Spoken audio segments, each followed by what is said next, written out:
வணக்கம் நண்பர்களே. சென்னையில் இன்று 18 கேரட் ஆபரண தங்கத்தின் விலை நிலவரமானது கிராமிற்கு 16 ரூபாய் உயர்ந்து 4751 ரூபாயாகவும், சவரனுக்கு 128 ரூபாய் உயர்ந்து 38,008 ரூபாயாகவும் விற்பனை செய்யப்பட்டு வருகிறது.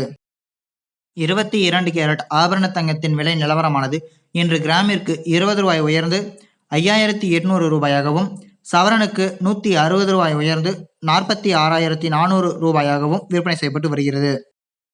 24 கேரட் கட்டி தங்கத்தின் விலை நிலவரமானது இன்று கிராமிற்கு 20 ரூபாய் உயர்ந்து 6,270 ரூபாயாகவும், சவரனுக்கு 160 ரூபாய் உயர்ந்து 50,160 ரூபாயாகவும் விற்பனை செய்யப்பட்டு வருகிறது. இன்று வெள்ளி மற்றும் பார்வெள்ளியின் விலை நிலவரமானது கிராமிற்கு 50 காசுகள் விலை குறைந்து 77 ரூபாய் 50 காசுகளாகவும், 1 கிலோவிற்கு 500 ரூபாய் விலை குறைந்து 77,500 ரூபாயாகவும் விற்பனை செய்யப்பட்டு வருகிறது. தினமும் இது போன்ற விலை நிலவரத்தை அறிந்து கொள்ள எங்கள் சேனலை சப்ஸ்கிரைப் செய்யுங்கள். நன்றி, வணக்கம்.